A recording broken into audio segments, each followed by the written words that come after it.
नमस्कार, आप देख रहे हैं आरएडी न्यूज। मैं हूं योगेश चक्रवर्ती। बीजेपी से अलग होकर सीएम नीतीश ने जैसे देश भर के नेताओं को चौंका दिया था, कहा जा रहा है कि इस बार भी सीएम नीतीश कुछ बड़ा करने की कोशिश में जुटे हैं। कहा जा रहा है पीएम मोदी को सीधी टक्कर देने के लिए सीएम नीतीश बड़ी लकीर खींचने की कोशिश में है और इसी कड़ी में ये बात सामने आ रही है कि वे उत्तर प्रदेश के फूलपुर से चुनाव लड़ सकते हैं। जेडीयू के वरिष्ठ नेता और बिहार सरकार में ग्रामीण विकास मंत्री श्रवण कुमार इससे इनकार भी नहीं कर रहे। सुनिए पहले श्रवण कुमार को, उसके बाद हम इस चर्चा को आगे बढ़ाएंगे। उत्तर प्रदेश के जो जेडीयू के कार्यकर्ता है, वहाँ के जो लोग हैं, वहाँ की जो जनता है, वो चाहती है कि उत्तर प्रदेश से मुख्यमंत्री जी चुनाव लड़ें। इस बात की चर्चा है तो पार्टी तय करेगी ना कि मुख्यमंत्री जी कहाँ से चुनाव लड़ेंगे, चुनाव नहीं लड़ेंगे। ये तो कोई बहस का मुद्दा नहीं है, लेकिन लोग डिमांड कर रहे हैं कि फूलपुर से चुनाव लड़ें, फतेहपुर से चुनाव लड़ें, प्रतापगढ़ से चुनाव लड़ें। तो कई क्षेत्र है जहाँ से चुनाव लड़े कि उनकी उत्तर प्रदेश में चर्चा लोग चला रहे हैं।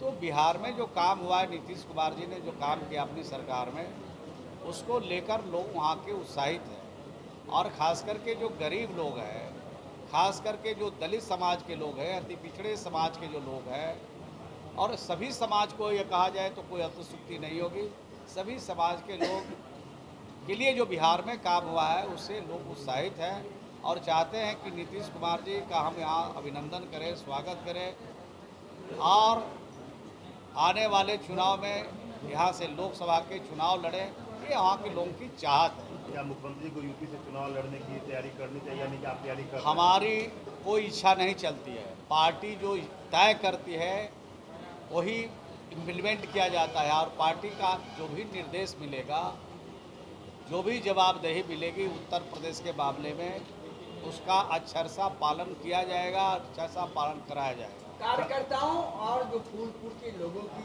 भावना है, क्या मुख्यमंत्री तक पहुंची है? देखिए, मुख्यमंत्री जी को पूरी बात की, देश के अंदर कोई बात चलती है तो उसकी जानकारी मिलती रहती है और मुख्यमंत्री जी को खबर कहीं न कहीं से ये प्राप्त हो जाता है। तो अभी जो मुख्यमंत्री जी का जो मिशन है और जो इंडिया का अभी आगे और कैसे बढ़ेगा, आगे बातचीत करके इंडिया को और कैसे मजबूत किया जा सकता है, और 2024 का उनका संकल्प है, उनका मिशन है कि 2024 में देश को भाजपा से मुक्त कर दिया जाए और इंडिया को सामने लाया जाए।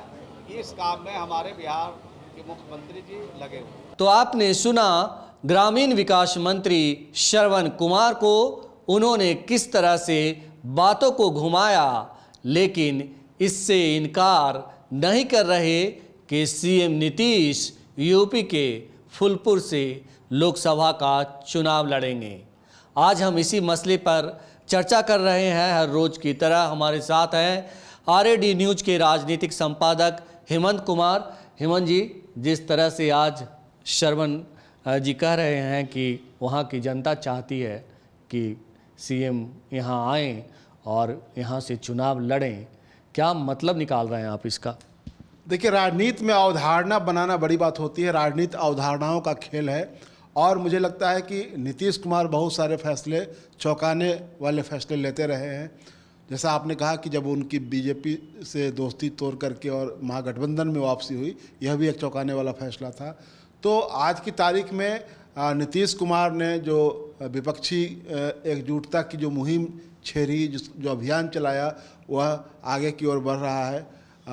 पटना में बैठक हुई, बेंगलुरु में बैठक हुई, उसके बाद वो अब महाराष्ट्र में बैठक होने वाली है, मुंबई में। तो अब नीतीश कुमार को लेकर के चर्चा है कि वो यूपी के फूलपुर से चुनाव लड़ सकते हैं। तो इसमें ये चर्चा अगर है तो इसमें कोई ये निराधार नहीं है, इसका कुछ आधार है, वह यूं ही हवा में नहीं है। आधार इसका ये है कि जो फूलपुर है वो एक तरह से हिस्टोरिकल कॉन्स्टिट्यूंसी है। देश के पहले प्रधानमंत्री पंडित जवाहरलाल नेहरू 3 बार लगातार उसकी नुमाइंदगी कर चुके हैं और वह इलाका जो है वह कुर्मी बहुल इलाका है और उसका आधार मैं बता रहा हूँ कि जो जनसंख्या के लिहाज से और दूसरी बात कि सबसे अधिक बार 5 दफ़े कुर्मी बिरादरी के लोगों को वहाँ से सांसद बनने का मौका मिला है। तो इससे आप समझ सकते हैं कि वह नीतीश कुमार की स्वजातीय लोगों का इलाका है, वहाँ उनकी आबादी सबसे अधिक है। तो यह एक प्लस पॉइंट इसको माना जा रहा है, इसलिए यह चर्चा है कि नीतीश कुमार वहाँ से चुनाव लड़ सकते हैं। लेकिन ये जो स्थिति अगर बनती है तो इसके पीछे ये है कि तब एक ब्रॉडर फैसला होगा, ये नीतीश कुमार का अकेले का फैसला नहीं होगा। इसका मतलब होगा कि जो विपक्षी गठबंधन है इंडिया का ये टैक्टिकल रणनीतिक फैसला होगा अगर नीतीश कुमार उस कॉन्स्टिट्यूंसी से लड़ने के लिए जाते हैं। नीतीश कुमार के लिए नालंदा भी बहुत सॉफ्ट कॉन्स्टिट्यूंसी आप कह सकते हैं है, लेकिन एक राजनीतिक परसेप्शन बनाने के लिए, एक बिगर पिक्चर प्ले करने के लिए ये ऐसा किया जा सकता है। तो आपको मैंने कहा कि नेहरू वहाँ से लगातार 3 बार 52 से लेकर के 62 तक उस क्षेत्र के सांसद रहे और उसके बाद उनकी बहन विजय लक्ष्मी पंडित 1967 में वहाँ से सांसद बनी और जनेश्वर मिश्र 1969 में वहाँ से सांसद बने थे और उसके बाद बीपी सिंह 1971 में, कमला बहुगुणा 1977 में जनता पार्टी के टिकट पर चुनी गई थी जब देश में बड़ा बदलाव हुआ था, केंद्र में जनता पार्टी की सरकार बनी थी। और उसके बाद बीडी सिंह 1980 में जनता पार्टी के टिकट पर ही चुने गए और उसके बाद जंग बहादुर पटेल 1996 से लेकर 98 तक सपा के टिकट पर चुने गए, धर्मराज पटेल 99 से लेकर 99 में और उसके बाद अतीक अहमद जिनकी अभी जो हत्या हुई पुलिस कस्टडी में, तो वो 2004 में जीते थे, वो भी समाजवादी पार्टी के टिकट पर जीते थे। और कपिल मुनि करवड़िया जो 2009 में जीते थे वो बीएसपी के टिकट पर जीते थे। केशव प्रसाद मौर्य जो बाद में उप मुख्यमंत्री बनने के बाद उन्होंने रिजाइन किया था, फिर दूसरा चुनाव हुआ था वहाँ पर 2018 में, फिर उनकी जगह पर ये नागेंद्र सिंह पटेल उसमें चुने गए थे बीजेपी टिकट पर और उसके बाद अभी केसरी देवी पटेल वहाँ की सांसद हैं। तो ये जो पूरा समीकरण आपको दिखाई दे रहा है ये मैंने इसलिए बताया कि वहाँ पटेलों का वर्चस्व है उस इलाके में आबादी के लिहाज से।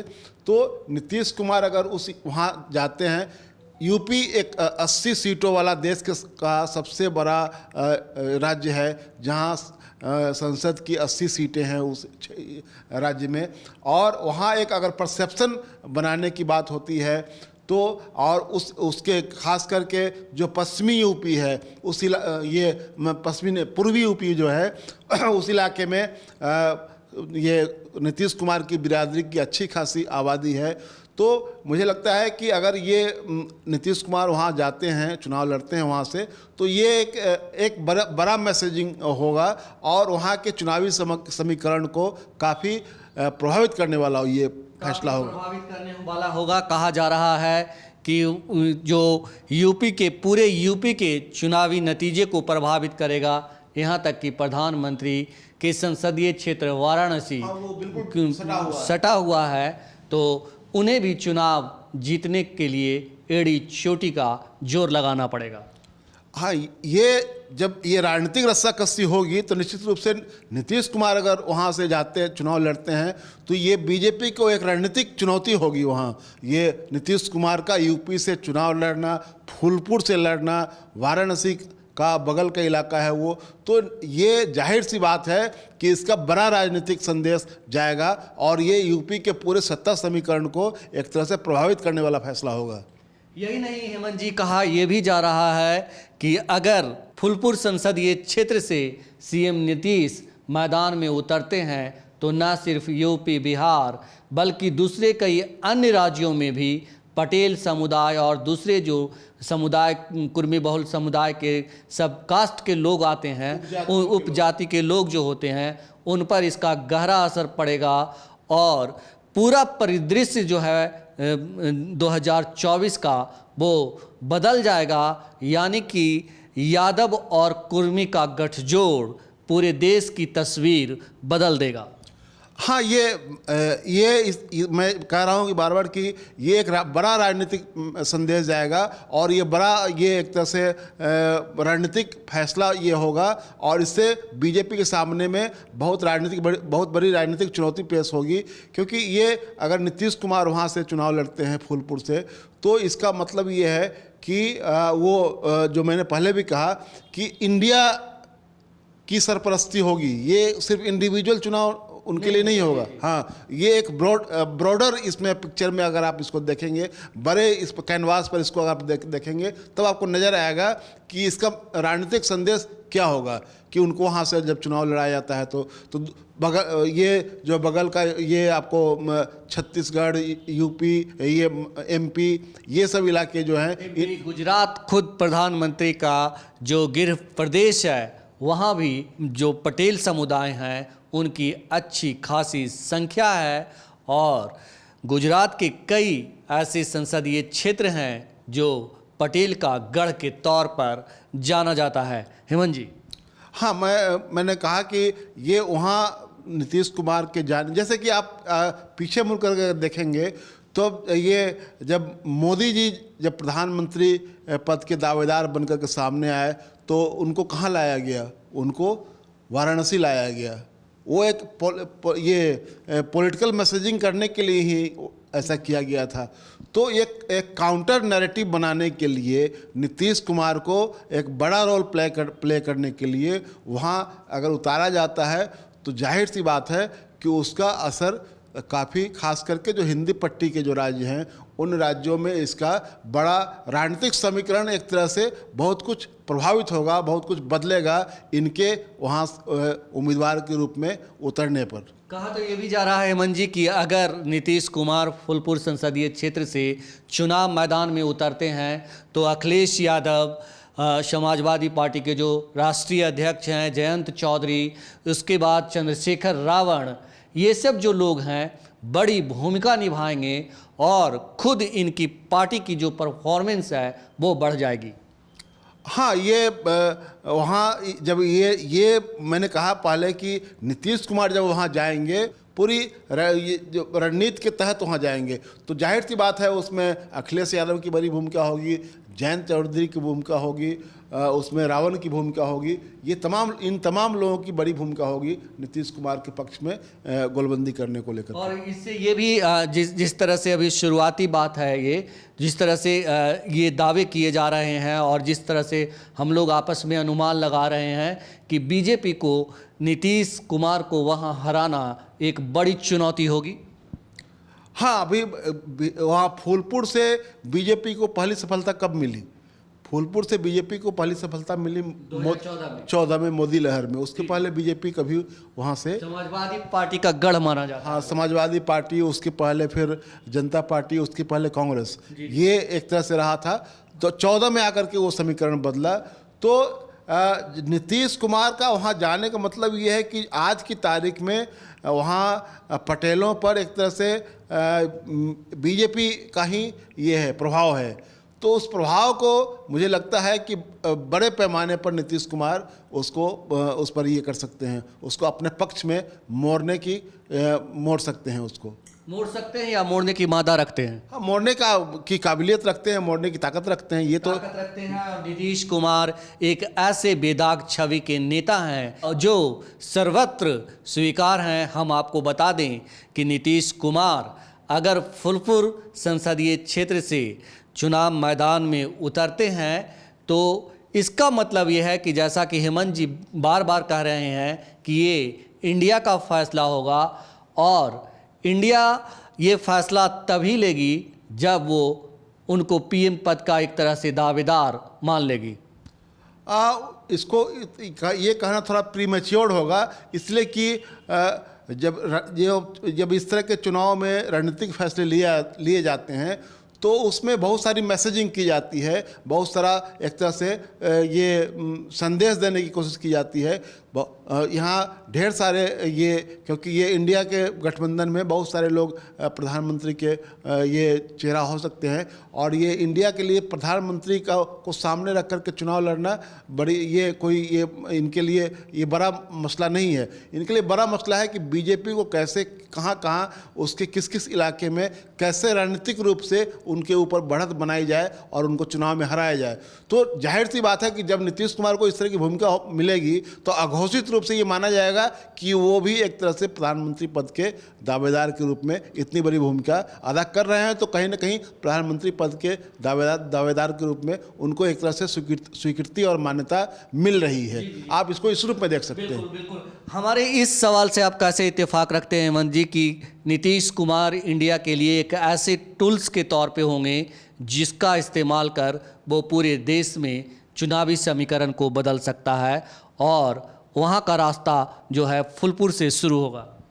देखिए, सबसे बड़ी बात यह है कि नीतीश कुमार को जो इस बार जो एक बड़ी जिम्मेवारी मिली कि विपक्ष को एकजुट करने के लिए, उसमें तमाम तरह के आरोप प्रत्यारोप, तमाम तरह की आशंकाओं को धता बताते हुए वो एक तरह से धीरे धीरे आगे वो मुहिम बढ़ रही है। उसमें अभी लंबा समय है, उसमें बहुत सारी चीज़ें बदलेंगे भी। राजनीति में बहुत कुछ अस्थायी नहीं होता है और बिल्कुल सीधी रेखा में राजनीति नहीं चलती है, बहुत कुछ दाएं बाएं होता रहता है। जैसे कि अभी की आप देखेंगे कि वहाँ शरद पवार और प्रधानमंत्री मोदी एक ही मंच पर आए और इसको लेकर काफ़ी ये कहा सुनी हो रही है। इंडिया के पार्टनर वहाँ जो ये उद्धव का जो शिवसेना है, उसके मुखपत्र में सामना में इसकी आलोचना करते हुए उसमें संपादकीय लिखा गया है कि शरद पवार को वहाँ नहीं जाना चाहिए, उनको बताना चाहिए कि वो कहाँ हैं। तो ये माना जा रहा है कि उनके वहाँ जाने से एक गलत मैसेजिंग हुई है, उनको नहीं जाना चाहिए था। और हालांकि वो जो लोकल जो समीकरण है उसके लिहाज से ये कितना फिट है वो अलग बात है। लेकिन मैं कह रहा हूँ कि जो इंडिया है उसका जो सफ़र है, उस सफ़र में अभी बहुत सारी चीज़ें दाएं बाएं होते हुए दिखेंगी। लेकिन नीतीश कुमार जो भूमिका अदा कर रहे हैं, जो उनको जो भूमिका मिली है, वो भूमिका एक उन्हीं की भूमिका की बदौलत इंडिया सामने आया है। इंडिया के एक तरह से कहिए कि सूत्रधार रहे हैं, वो विपक्षी एकता के सूत्रधार नीतीश कुमार ही रहे हैं। हाँ बिल्कुल, वो जो उनको जिम्मेवारी मिली तो उन्होंने पटना में जिम्मेवारी का निर्वाह किया। फिर उसके बाद बेंगलुरु में आपने देखा कि वहाँ इतने बड़े पैमाने पर 26 दल वहाँ पर जुटे, पटना में 17 दल जुटे थे। तो जो दलों की संख्या वहाँ बढ़ी। और दूसरी बात यह है कि जो इसके साथ जो लोग आए उसमें सब लोग अपने अपने इलाके में वो अपने जहाँ जिन राज्यों से आए उन राज्यों में वो पावरफुल प्लेयर माने जाते हैं राजनीति के क्षेत्र में। तो जाहिर सी बात है कि वो ऐसा नहीं है कि एक बहुत बड़े बरगद के नीचे बहुत छोटे छोटे समझिए झाड़ झंकार उगाए हैं, ऐसा नहीं है। बल्कि बहुत सारे वहाँ एक से एक बरगद क्षेत्र के छत्रप हैं। हाँ, ये अपने क्षेत्र के छत्रप हैं और एक से सब एक से एक बरगद ही हैं उसमें। तो ये जाहिर सी बात है कि वो उनकी ताकत ज़्यादा है। और इसी का नमूना था कि प्रधानमंत्री को 18 तारीख को एनडीए के लोगों की बैठक बुलानी पड़ी और गिनाना पड़ा कि हमारे साथ 36 या 38 दल हैं और उसमें ऐसे गुमनाम लोगों के गुमनाम चेहरों को सामने लाया गया जिनकी राजनीति में कहीं कोई पहचान नहीं है, जो सिर्फ नामधारी आप कह सकते हैं। तो नामधारी लोगों को लेकर के गिनती गिनाई गई। तो ये जो आपने जो सवाल किया कि नीतीश कुमार को जिम्मेवारी जो मिली है, तो जाहिर सी बात है कि नीतीश कुमार उसमें एक बड़े प्लेयर के रूप में काम कर रहे हैं। और समझिए कि जो ये ओपनिंग बैट्समैन की जो भूमिका होती है कि एक मजबूत आधार देने की टीम को, वो ओपनिंग बैट्समैन की भूमिका में नीतीश कुमार फिट बैठ रहे हैं। और मुझे लगता है कि लंबी पारी खेलने के लिए वो आगे बढ़ेंगे। फूलपुर भी उसमें एक पड़ाव हो सकता है।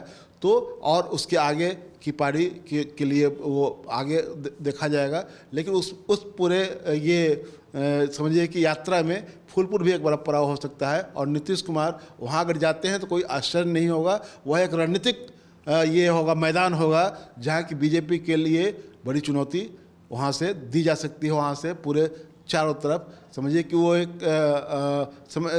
केंद्र बन जाएगा। मुझे लगता है कि अगर ऐसा होता है, फूलपुर में नीतीश कुमार जाते हैं तो एक निश्चित रूप से एक रणनीतिक केंद्र बन सकता है फूलपुर।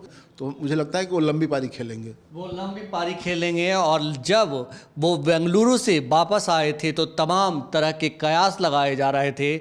उसके बाद जब वे मीडिया के सामने आए तो उन्होंने कहा कि अभी तो 26 है, इसमें कुछ और नाम जुड़ सकते हैं, इसके भी मायने हैं। कि हम ये नाम, उन्होंने ये भी कहा कि हम ये नाम इसलिए नहीं खुलासा करेंगे, कल होकर के पता चलेगा कि ईडी और सीबीआई उसके पीछे लगा दिया जाएगा। और दूसरी बात, जो कयास जो लोग लगा रहे थे, उन मीडिया वालों को उन्होंने कहा कि ये सब जो आप लोग करते हैं तो वो हम लोग के अलग जा कर के बहुत सारी चीज़ों का दिखाते हैं, छापते हैं, और ये सब इसलिए होता है कि आप नियंत्रण में हैं, आप दबाव में हैं, और 2024 के चुनाव के बाद आप भी दबाव मुक्त हो जाएंगे। एक तरह से उन्होंने मीडिया पर तंज भी कसा और मीडिया की जो आंतरिक हकीकत है उसको भी उजागर किया। जी बिल्कुल। तो सीएम नीतीश पीएम मोदी के सामने एक बड़ी लकीर खींचने की कोशिश में जुटे हैं, और फूलपुर के बारे में जो कहा जा रहा है कि फूलपुर से वे लोकसभा का चुनाव लड़ सकते हैं, ये आधारहीन नहीं, कहीं ना कहीं इसका बुनियाद जो है काफ़ी मजबूत है, क्योंकि इससे पूरे देश में बड़ा मैसेज जाना है। अगर परिवर्तन लाना है तो मैसेज तो देना ही होगा। क्या हेमंत जी? बिल्कुल, मैसेज, ये इसके जरिए राजनीति में मैसेज बहुत बड़ा रोल प्ले करता है। मैंने जो कहा पहले ही कि जो ये एक तरह से जो आप नैरेटिव बनाते हैं, जो अवधारणा बनाते हैं, वो राजनीति में उसका बहुत असर दिखाई देता है। राजनीति में बहुत सारी चीज़ें अवधारणा के आधार पर, नैरेटिव के आधार पर गेम चेंजर साबित हुई हैं। तो CM Nitish Kumar master stroke लगाने के लिए फूलपुर से चुनाव मैदान में उतर सकते हैं। ऐसे में जो है 2024 के लोकसभा चुनाव का पूरा परिदृश्य जो है वो बदल जाएगा। और कहीं ना कहीं जैसा कि हेमंत जी ने कहा कि वो एक ऐसे बैट्समैन के तौर पर मैदान में उतरे हैं जो अंतिम पारी तक खेल जारी रखेगा। फिलहाल इस चर्चा में इतना ही। अगर आपको हमारा ये डिस्कशन अच्छा लगा हो तो आप हमें फेसबुक पर फॉलो करें, यूट्यूब पर सब्सक्राइब करें, ज़्यादा से ज़्यादा लाइक करें और शेयर करना तो बिल्कुल नहीं भूलें। धन्यवाद।